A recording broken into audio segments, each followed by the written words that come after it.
ओम शांति। आज है 29 जून 2022। आज के मुरली का सार है, मीठे बच्चे, तुम्हें किसी से भी जास्ती डिबेट नहीं करनी है, सिर्फ बाप का परिचय सबको दो। आज के मुरली का प्रश्न है, बेहद के बाप को मातेले बच्चे भी हैं तो सौतेले भी हैं, मातेले कौन? उत्तर में बाबा ने कहा कि जो बाप की श्रीमत पर चलती है, पवित्रता की पक्की राखी बांधी हुई है, निश्चय है कि हम बेहद का वर्षा लेकर ही रहेंगे, ऐसे निश्चय बुद्धि बच्चे मातेले बच्चे हैं। और जो मनमत पर चलते, कभी निश्चय कभी संशय, प्रतिज्ञा करके भी तोड़ देते, वह है सौतेले बच्चे। सपूत बच्चों का काम है बाप की हर बात मानना। बाप पहली मत देते कि मीठे बच्चे अब प्रतिज्ञा की सच्ची राखी बांधो, विकारी वृत्ति को समाप्त करो। आज की मुरली का गीत है, जाग सजनिया जाग। ओम शांति। बच्चों ने गीत का अर्थ तो समझ लिया। नई सृष्टि नया युग और पुरानी सृष्टि पुराना युग। पुरानी सृष्टि के बाद आती है नई सृष्टि। मनुष्य कहते हैं कि उसको नाम रूप देश काल नहीं है। अरे, उनका शिव नाम तो भारत में बाला है, जिसकी शिवरात्रि मनाई जाती है। उनको बाप कहा जाता है। जब बाप का परिचय हो तब बाप से बुद्धि योग लगे।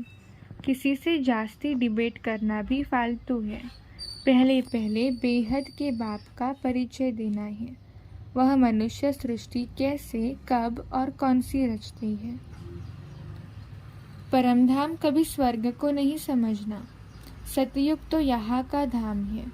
परम धाम है वह जहाँ परमपिता परमात्मा और आत्माएं निवास करती है।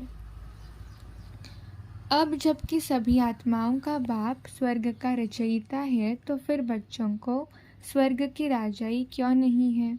हाँ, स्वर्ग की बादशाही कोई समय थी ज़रूर। नई दुनिया नया युग था, अभी है पुरानी दुनिया पुराना युग। बाप ने तो स्वर्ग रचा, अब नर्क बन गया है। नर्क माया रावण ने बनाया। भारतवासियों को तो यह ज्ञान देना बहुत सहज है, क्योंकि भारतवासी ही रावण को जलाते हैं, सिर्फ अर्थ नहीं समझते। सभी मनुष्य मात्र ना उम्मीद और ठंडे हो गए हैं। ठंडे भी होना ही है, तो उनके आने का, स्वर्ग रचने का टाइम भी हो, अर्थात शिव बाबा के आने का टाइम अभी है, जब सभी मनुष्य मात्र ना उम्मीद हो गए हैं। अब बाप कहते हैं कि मैं फिर से आया हूँ। भक्तों को भगवान से फल तो ज़रूर मिलता है। भगवान को यहाँ ही आकर फल देना है, क्योंकि सभी पतित है। जब कोई आवे तो बोलो, बाप है स्वर्ग का रचयिता। हम अनुभवी है। हम अभी भगवान को ढूंढ नहीं सकते। इनको तो अपने टाइम पर आना है। हमने भी पहले बहुत तलाश की, परंतु मिला नहीं। जब तब तीर्थ आदि किए, बहुत ढूंढा, परंतु मिला नहीं। उनको तो अपने समय पर परमधाम से आना है। बाबा कहते हैं कि वर्णों पर भी अच्छी रीति समझाना है। विराट रूप में भी वर्ण होते हैं। ब्राह्मणों का भी वर्ण है, उन्हों को पता नहीं है। तो पहले पहले परिचय देना है कि बाप है स्वर्ग का रचयिता और हम हैं ब्रह्मा कुमार और कुमारियाँ। ब्रह्मा का बाप है शिव बाबा। बाबा ने कहा कि पवित्रता की राखी जो बांधी हुई है, तो राखी बंधन का भी त्योहार है ना। सब इस संगम युग की बातें हैं। तो जो मातेले बच्चे हैं, उन्होंने पवित्रता की राखी बांधी है। बाबा कहते हैं कि अब बाप को खिवैया बागवान भी कहते हैं। ब्रह्मा विष्णु शंकर को खिवैया व बागवान नहीं कहेंगे। बाप आकर अपने बगीचे में अपने बच्चों को देखते हैं। उनमें कोई गुलाब है, कोई चंपा, कोई लिली, हर एक में ज्ञान की खुशबू है। तुम अब कांटों से फूल बन रहे हो। बाबा कहते कि मनुष्य चाहते भी है कि एक धर्म, एक राज्य हो, पवित्रता भी हो। सतयुग में एक धर्म था ना, अब तो दुख धाम है। अब तुम ब्राह्मण वर्ण में ट्रांसफ़र हुए हो, फिर देवता वर्ण में चले जाएंगे। बाबा कहते हैं कि मुक्ति, जीवन मुक्तिदाता एक बाप ही है। अब बाप समझाते हैं कि सतयुग में कृष्णपुरी थी, अब तो कंसपुरी हो गई है। अब बाप आकर फिर कृष्णपुरी बनाते हैं। बाबा कहते हैं कि देह अभिमान को छोड़ना पड़े। बाप कहते कि अब सभी को वापस जाना है। सौतेले वह है जो पवित्रता की राखी नहीं बांधते, और मातेले को तो निश्चय है कि हम तो वर्षा लेकर ही छोड़ेंगे। जो पक्के होंगे वह स्त्री, बच्चों आदि सबको लेकर आएंगे, बाप समान बनाएंगे।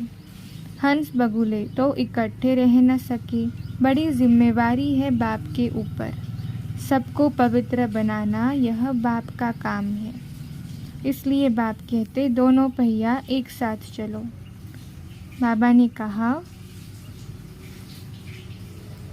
कि तुम स्वर्ग के मालिक बनेंगे अगर श्रीमत पर चलेंगे तो, अगर कपूत बने तो वर्षा गवा देंगी। वहाँ लौकिक बाप से बच्चे हद का वर्षा लेते, और यहाँ सपूत बच्चे बेहद के बाप से बेहद का वर्षा लेते। इसको कहा जाता है दुख धाम। यहाँ तो तुमको सोना भी नहीं पहनना है, क्योंकि इस समय तुम बेघर हो। दूसरे जन्म में तुमको एकदम सोने के महल मिलते हैं, रतन जड़ित महल होंगे। तुम जानते हो कि हम अब बाप से 21 जन्मों का वर्षा ले रहे हैं, वह भी सृष्टि चक्र के अंदर ही है। सबको तमोप्रधान बनना है। अंत में बाप आकर फिर सभी को वापस ले जाते हैं। धारणा के लिए मुख्य सार है, अब पवित्रता का हथियाला बांधना है। देह अभिमान को छोड़ विकारी वृत्तियों को चेंज करना है। दूसरी पॉइंट, बाप की श्रीमत पर चल सपूत बच्चा बनना है। ज्ञान अमृत पीना और पिलाना है। स्वयं में ज्ञान की खुशबू धारण कर खुशबूदार फूल बनना है। आज के मुरली का वरदान है, यथार्थ याद द्वारा और सेवा के डबल लॉक द्वारा निर्विघ्न रहने वाले फीलिंग प्रूफ भव।